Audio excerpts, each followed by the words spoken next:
Part 21, Lara. Mga kasummer, welcome back. Kung akala nyo tapos ng gulo matapos ang gabi nyon sa hotel, nagkakamali kayo. Dahil sa episode na ito, mas lalo nag-init ang sitwasyon. Akala ni Lara makaka-exit na siya na matagumpay gamit ang planong teleserye. Ang ipakitang isang eksenang di dapat makita. Pero ang hindi niya inaasahan ang bawat hakbang niya palayo ay tila may sinusundan na anino.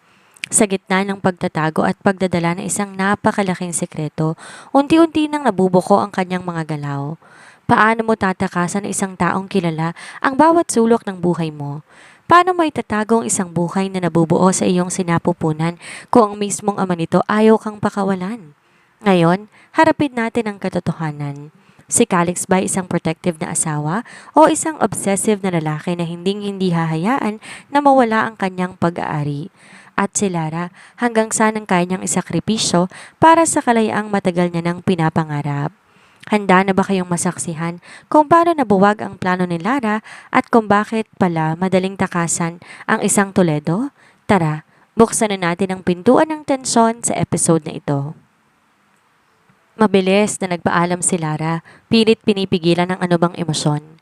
May gagawin pa po ako, excuse me, sabi niya sabay talikod at diretso palabas ng conference room.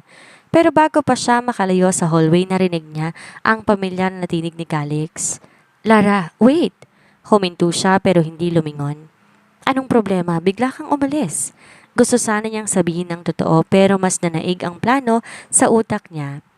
Kung gusto niyang pakawalan siya ni Calix, baka kailangan niyang gamitin ang taong alam niyang makapagpapalayo sa kanila at iyon ay si Brianna.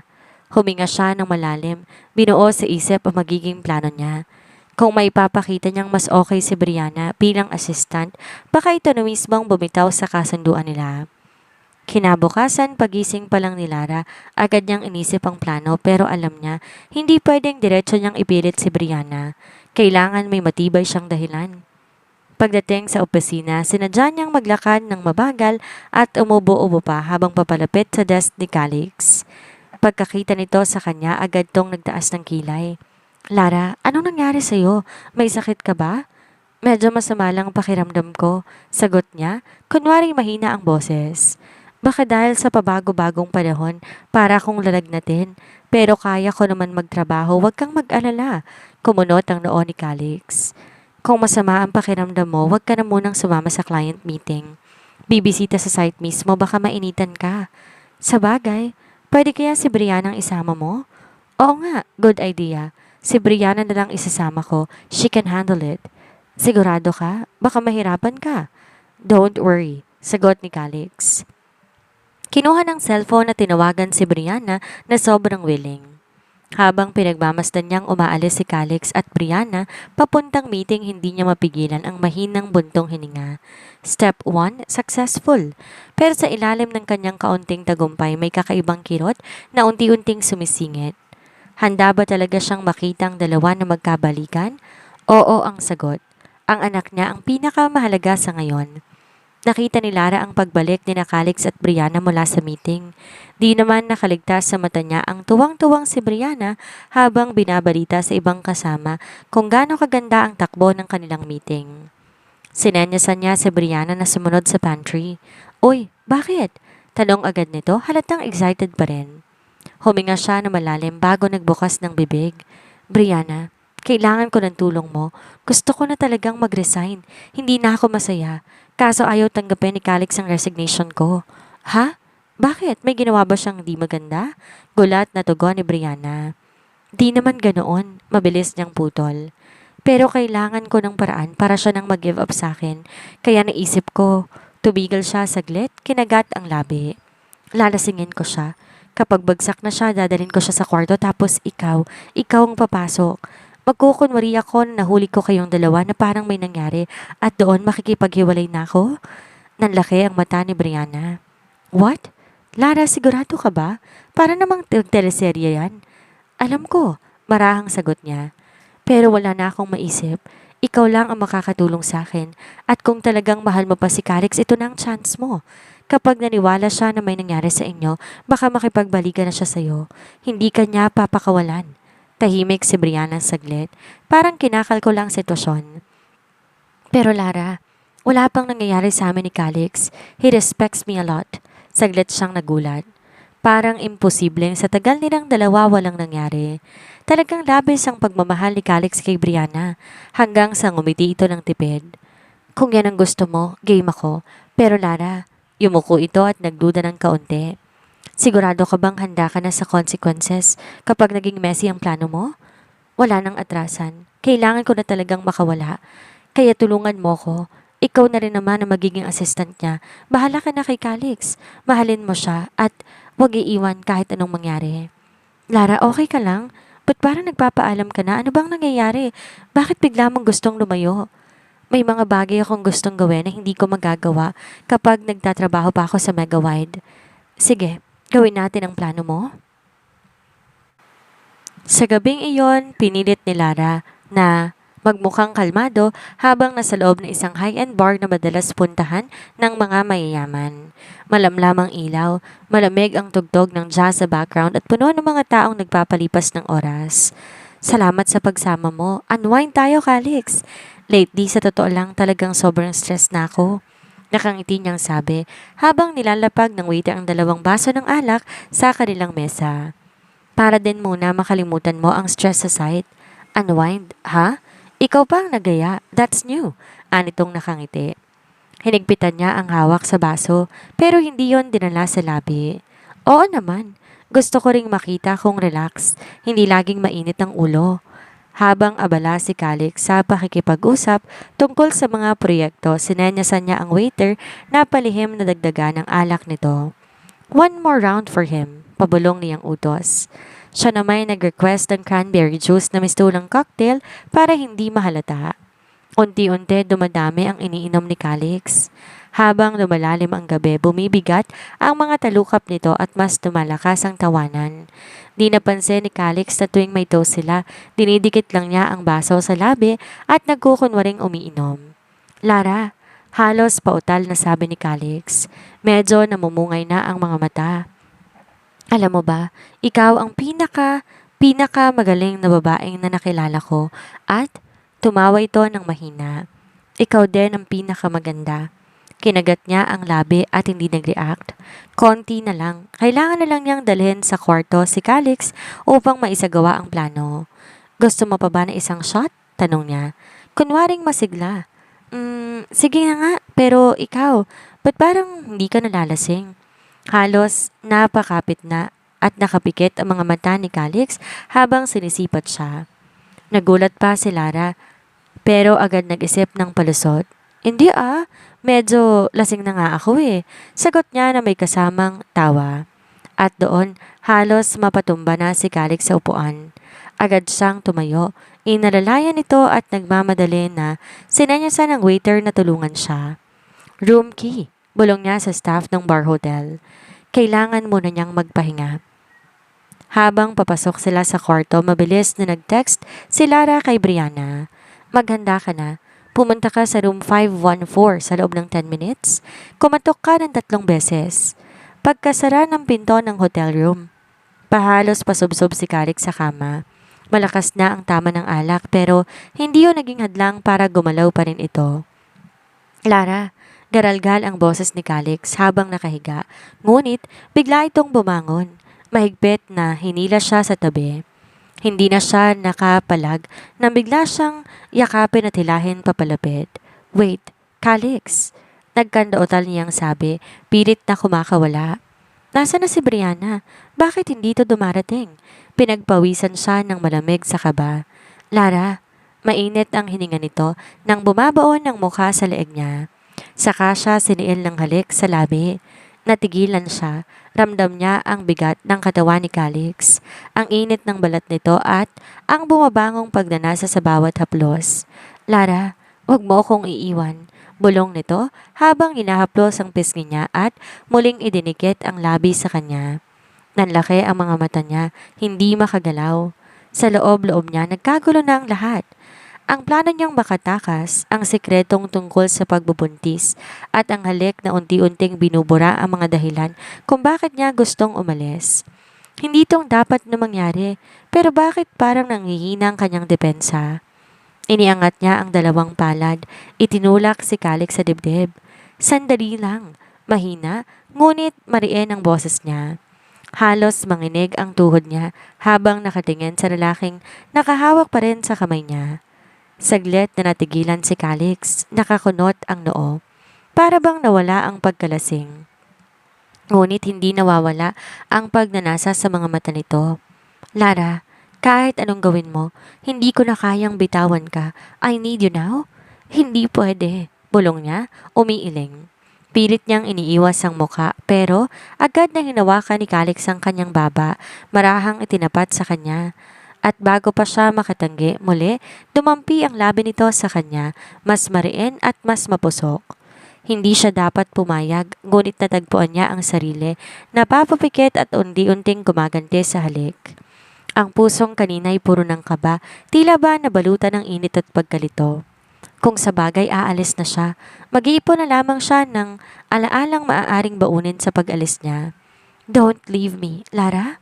Kailangan kita, naiintindihan mo? Nakatatlong round pa sila kahit tasing si Calix na kasalukuyan ng mahimbing na natutulog sa tabi niya. Pagod na pagod siya ngunit hindi siya dalawin ng antok. Tumayo siya upang linisin ang katawan. Mabilis niyang kinuha ang cellphone sa bag. Ilang missed calls mula kay Brianna. Puro din messages galing dito at saka lamang niya nalaman sa pagmamadali hindi niya na-send ang message. Kaya hindi alam ni Brianna kung nasan sila. Nasa draft lang ang message para dito kaya pala hindi to dumating. Nanginginig ang kamay niya habang ibinaba ang cellphone. Tahimik niyang kinuha ang damit niya sa sahig. Sinuot at saka inayos ang sarili. Habang nakatingin sa tulog na si Calix, nakaramdam siya ng halo-halong emosyon na hindi niya na mabigyang pangalan. Pinagmasdan niya ito ng mabuti, tila ba inuukit sa puso ang bawat linya ng mukha nito. Huminga siya ng malalim at sa unang pagkakataon, naging malinaw ang desisyon sa isipan niya. Tatakas siya. Maingat na sinara ni Lara ang pinto ng hotel room at sumakay sa elevator. Hindi niya na kukunin ang gamit sa mansyon. Wala siyang kahit anong dala kundi ang cellphone at wallet sa bag. Habang naglalakad sa kalsada, para siyang batang ligaw. Wala siyang direksyon. Hindi siya po pwedeng bumalik sa pamilya niya. Mas lalong hindi niya kayang ipaliwanag ang sitwasyon sa magulang. Saan siya pupunta? Nangingilid na ang luha niya. Agad niyang kinuha ang cellphone at tinawagan ang tanging taong alam niyang hindi siya huhusgahan, si Jessa. Hello, Lara? Ang aga naman ng tawag mo, 3:00 pa lang ng madaling araw. Garalgal na boses ng kaibigan sa kabilang linya. Jessa, napasinghot siya. Pwede ba akong makituloy muna? Kahit na ilang araw lang, wala akong mapupuntahan. Natahimik, saglit si Jessa bago nagsalita. Mas malambot ang tono. Uy, ano yan? May problema ba? San ka ba ngayon? Sige, punta ka dito sa dati nating apartment. Nandito pa rin ako. Susunduin na lang kita kung malayo. Agad siyang napaiyak sa ginhawang nadarama. Salamat, Jessa. Salamat talaga. Habang naglalakad patungo sa sasakyan, litong-lito pa rin talaga siya. Parang hindi totoo ang lahat. Handa na nga ba talaga niyang iwan si Calix at ang kasunduan na binalot ng sekreto at kasinungalingan? Pero sa ngayon, isa na lang ang pakay niya. Kailangan niyang makalayo bago pa malaman ni Calix na buntis siya. Pagdating niya sa dating apartment na tinitirhan nila ni Jessa, para siyang nakaligtas sa isang bangungot. Agad siyang niyakap ni Jessa na makitang itsura niya. Pula ang mata, pawis na pawis at talatang balisa. Lara, anong nangyari? Bakit parang hinahabol ka? Tanong ni Jessa habang inaakay siya papasok. Jessa, please, huwag ka na lang munang magtanong. Gusto ko lang magpahinga at magkaisip. Nanginginig ang boses niya. Tumango na lang si Jessa bagamat halata ang pag-aalala. Pinainom siya nito ng tubig at pinaupo sa sofa. Sa wakas, kahit papaano, nakahinga siya. Ramdam niyang ligtas siya sa piling ng kaibigan. Jessa, hindi ba't sinabi ko na sa iyong buntis ako? Ayokong ipaalam kay Calix kaya plano kong takasan siya. Lara, sigurado ka ba sa desisyon mo? Alam mong makapangyarihan ng mga Toledo, hindi ka basta-basta makakapagtago. Hindi ko alam. Magulo pa ang isipan ko. Hayaan mo muna ako dito ng ilang araw basta hindi ako papasok sa Megawide. Lara, Ako ang kinakabahan sa gagawin mo eh. Mag-resign ka ng maayos. Sinubukan ko na pero ayaw pumayag ni Calix. Sige, dumito ka muna. Tutulungan kita sa abot na makakaya ko. Inuko pa niya ang kabilang kwarto. Dahil sa pagod, mabilis siyang nakatulog. May kumalubog na malakas sa pinto na nagpagising sa kanya. Naalimpungatan siya at napatingin sa oras. 9:00 ng umaga. 5 oras nang lumilipas mula nang makarating siya kila Jessa. Kumabog ng malakas ang kanyang dibdib. Ramdam niyang kabisado niya ang ganitong katok, mabigat at puno ng otoridad. Tumigil ang kanyang paghinga. Buksan mo to, Lara. Boses yun ni Calix, malalim at may bahid ng pananakot. Alam kong nandyan ka? Halos dumawa ang mata niya sa pagkagulat. Nanlamig ang katawan niya. Nanatili siyang tulala at hindi binubuksan ng pinto, ngunit muling nagsalita si Calix, mas madiin. Lara, buksan mo ang pinto. Sisirahin ko to. Alam mo kung anong kaya kong gawin. Tumayo siya at marahang binuksan ang pinto. At sa sandaling yon na pagtanto niya, hindi siya madaling makapagtatago sa isang Calix Toledo. Para siyang binuhusan ng malamig na tubig nang makita niyang tuloy-tuloy pumasok si Calix sa apartment na parabang sariling bahay lang nito. Paano mo na lamang nandito ko? Umiling lang ito at bahagyang ngumiti, ngunit malamig. Wala akong hindi malalaman tungkol sa'yo. Akala mo ba makakapagtago ka? Bakit mo ko iniwan sa hotel? Lumapit ito, mabibigat ang bawat hakbang, hanggang sa halos magkalapit na silang dalawa. Bakit ka umabsent sa opisina, ha? Mariing tanong ni Calix, nakatitig ng diretso sa mga mata niya. Anong plano mo, Lara? Di siya makasagot agad. Pinilit niyang iwasan ang tingin. Nakahawak sa kanyang tiyan na parabang instinct na protekta ng sarili at ang sekreto niya. Hindi mo ba ako sasagutin? Dagdag ni Calix, mas lumalapit sa mukha niya. Halos maramdaman niya na ang init ng hininga nito. Nagpilit siyang ngumiti kahit nanginginig. Masama lang pakiramdam ko kaya ako nag-absent. Sagot niya, pilit pinapakalma ang tinig. Bakit kailangan dito ka matulog sa bahay ng kaibigan mo? Pwede ka namang magpahinga sa mansyon o sa kondo. Gusto ko lang makipagkwentuhan sa kaibigan ko. Wala naman sigurong masama doon. Okay, tara na. Ihahatid kita sa mansyon para makapagpahinga ka na. Wala siyang nagawa kundi ang sumama dito.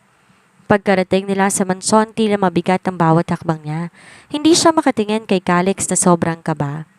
Pagpasok niya sa sariling kwarto, agad niyang kinuha ang cellphone at tinawagan sa Jessa. Jessa, bakit mo sinabi kay Calix na nasa apartment mo ko? Pabulong niyang tanong, nanginginig pa rin ang boses.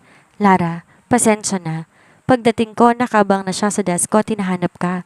Natakot ako kaya't nasabi kong nasa apartment ka. Napahawak siya sa sentido, mariing napapikit. Jessa, may iba ka pa bang sinabi? Bulong niya. Wala, ang sabi ko lang masama ang pakiramdam mo kaya nakatulog ka sa apartment. Bago pa man siya makasagot, bumukas ang pinto ng kwarto niya. Halos mabitawan niyang cellphone sa pagkabigla. Nakatayo si Calix sa bungad ng pinto, nakangiti, ngunit may kakaibang lamig sa titig. Nasa kamay nito ang tray na may pagkain. Sinong kausap mo? Tanong nito. Si Jessa, aniya. Pumasok to nang walang paalam. Nilapag ang pagkain sa lamesita at inago ang cellphone. Hello, Jessa. Magpapahinga na si Lara kaya't mamaya na lang kayo mag-usap. Yes po, Sir Calix. Pasensya na po. Kinumusta ko lang po ang kaibigan ko. Ibinaba nito ang telepono. Lumapit ito, umupo sa gilid ng kama at tumingin sa kanya ng diretsyo. Hindi na ako babalik sa opisina. Dito na lang muna ako para maalagaan kita. Natigilan siya. Kailangan niya makaisip na ibang paraan kung paano matatakasan si Calix. Mga kasummer, ramdam niyo ba ang lamig ng titig ni Calix? Hindi lang basta pag-aalala ang pinapakita niya, ito ay pagmamayari. Sa bawat galaw nila, ramdam natin ang hirap ng isang taong gustong lumipad pero nakatali ang mga pakpak. Ang aral na mapupulot natin ngayong araw ay simple lang pero masakit tanggapin. Minsan, ang pinakamalaking hadlang sa ating kalayaan ay hindi ang ibang tao, kundi ang takot na harapin ang totoo. Akala ni Lara ang pagtakas ay solusyon, pero napatunayan niyang sa mundo ng mga taong makapangyarihan, gaya ng mga Toledo, ang pagtakas ay isa lamang laro na mas lalo lang nagpapainit sa kanilang interes. At ngayon, nananatili si Calix sa tabi niya para alagaan siya. Para ng sekreto ng kanyang pagbubuntis, mas lalo lang ba itong magiging bilanggo sa loob ng sarili niyang mansyon? Kayo mga kasummer, sa tingin nyo ba, magtatagumpay pa si Larang makatakas o tuloy na siyang lalamunin ng mundo ni Calix? I-comment ang inyong mga theory sa baba. Muli, ako si Miss Sandra, ang inyong tagapaghatid ng mga kwentong hindi lang basta pampalipas oras, kundi refleksyon din ng buhay. Huwag kalimutang i-like ang video na ito kung ramdam nyo ang kaba ni Lara at mag-subscribe para hindi kayo maiwan sa susunod na tagpo. Ingat po tayong lahat at hanggang sa muli.